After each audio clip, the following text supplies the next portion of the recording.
Hey guys, Phil Baumhart here. So for today's knife of the week, I've got the TANTO Tiger. I call it this because it's got a TANTO style of blade. I guess it'd be American TANTO style of blade. And then I put these tiger stripes onto the handle and also the sheath as well, just for style, because I thought it'd look cool and fit the blade well. But in photos, this knife looks a lot smaller than it actually is in person. Got a big handle too that kind of just throws off the overall proportions of it. But this is actually quite a big, capable knife. So it's kind of a combat camp knife. That's more of a tongue twister than I thought I was going to be. Obviously, the TANTO point is, was designed as a combat knife, for thrusting. It's a very stout, sturdy tip that can still penetrate well. But with the long, straight spine, you get a lot of real estate and leverage for batoning and all that, and you can chop through larger pieces of wood. So something like a Bowie knife where the tip gets a little bit thinner, you don't want to do too much whacking on the very end of that tip because you risk bending or breaking it, which I've done to other knives of mine in the past. So something like this, it kind of comes down to that's an unsharpened false edge right there. So it comes down so that you have a little bit a better penetrating tip, but there's no risk of that breaking off through heavy hammering and all that. So, but this knife kind of came about as an accident. This is actually one of my larger Bowies. This is going to be an S-Guard Bowie, at least a 12-inch blade. And so this is 1095 steel, which I quenched in Parks number 50, so it got real good and hard. It had a little bit of a warp to it, so I tried to take it over to the anvil and straighten it out with the hammer real fast, and it actually just shattered the blade. So it developed a couple of cracks, and then it had a giant crack, and then the whole thing just came apart. So I was pretty upset with that, but I ended up salvaging the steel. I took that handle and guard and put it on another S-Guard. It's actually available on the Etsy web store right now if you want to buy that one. But this one I made a new handle for. That's why it's got this kind of deep choil there, like the S-Guard. And so I just and that's where this is kind of a remnant of that false edge on the Bowie knife. So basically I salvaged what I could by just cutting a straight line there, and I was going to try to grind it into more of a curved shape, but I thought that looked so cool I just left it as is. And actually, because of this abrupt angle here, it actually is quite a good hacker. So obviously a curved blade is going to be better at slashing. So like, a cavalry saber, it makes contact, and then as it comes through, because of that curve, it continues to cut.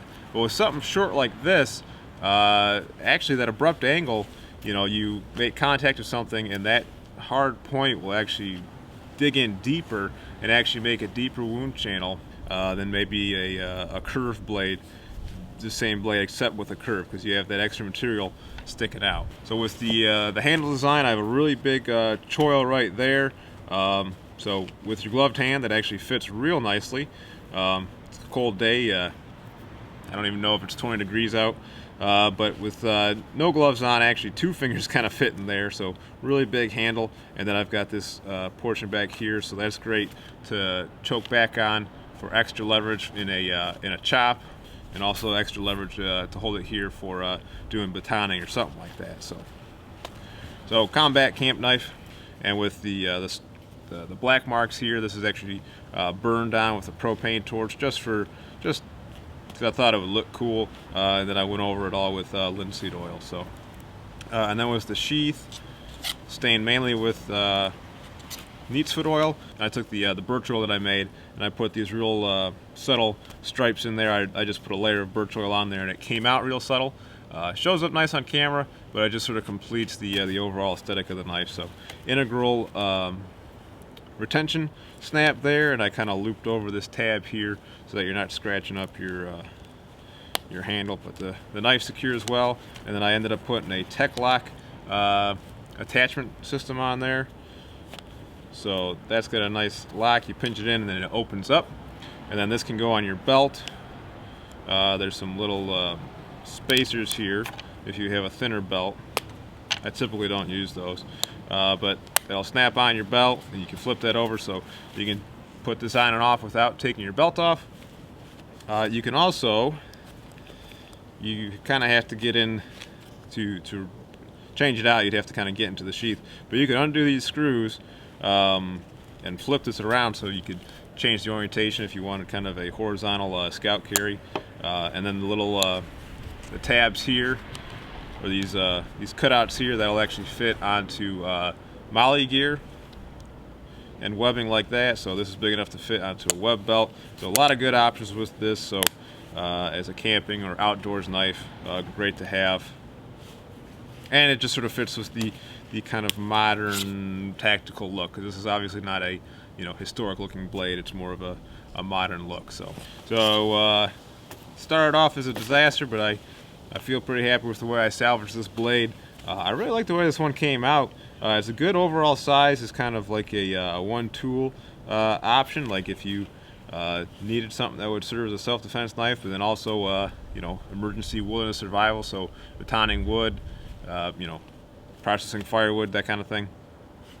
This is a nice knife that kind of is able to do everything. You can choke up to make small shavings, fairly stout tip for digging and prying, and then if you had to fight with it, you could definitely do that as well. So, and it's nice and compact. You can throw it in a bag. The way that this, you can obviously put this on a lot of backpacks that have got the molly webbing. That's very popular these days. And then the way that this is, it rides real high when you wear it on the belt, so it'll actually be easy to conceal under a coat if you were, trying to wear it around town without getting too many weird looks or getting the cops called on you. It's got a lot of nice things going for it. So this is available on the Etsy web store right now if you want to get one, or if you want me to make you up a custom knife, send me an email or contact me through Facebook or Instagram, and I might just end up keeping this for myself, since it's such a handy size and good design. So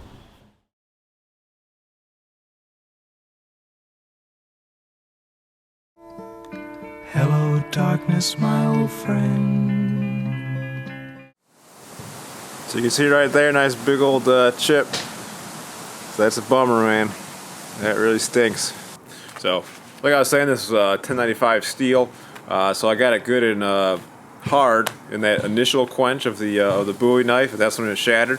So that was either a residual crack that manifested itself when I started, batoning it, or just from the secondary quench. I normalized it and all that 3 times before doing the second quench on the new knife. So that might just be, this just might be a bad temper. So I guess it's good to find this out now before going out to a customer. So, this knife was up for sale, but now I guess I'm gonna have to keep it now. But I guess I'm not upset with that. But hey, if you want one of these, if you want a knife like this, only better, I've switched over to 1080 steel, which is a little bit more forgiving in the kind of backyard heat treat that I do, especially with bigger knives like this and knives that you're gonna use for like batoning and chopping down trees and that kind of a thing. So after sleeping on it, I decided I had to kind of redeem myself and redeem the knife. So I ended up kind of trying to put a soft back draw on it, so heating it up with the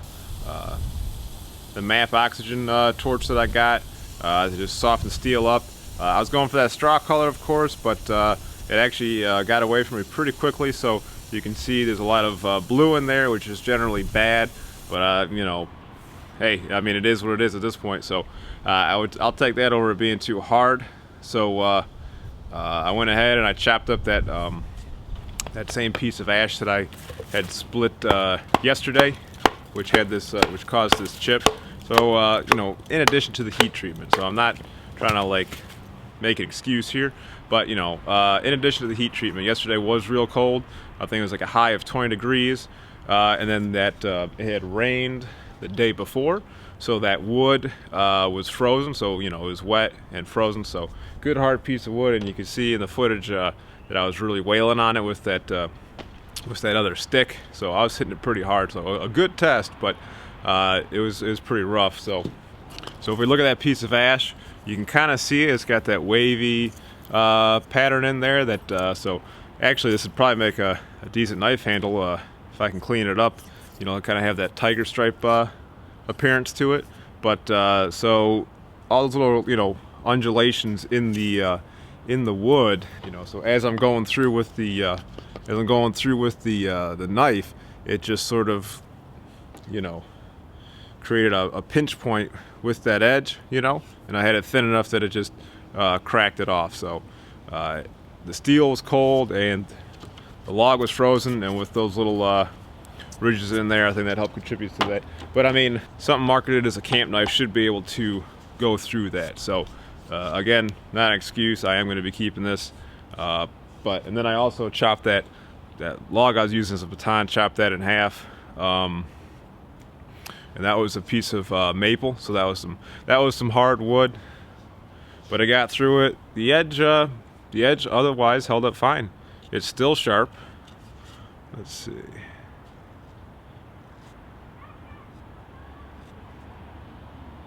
Yeah, not shaven sharp, but it didn't fold over, so I don't think the edge is too soft.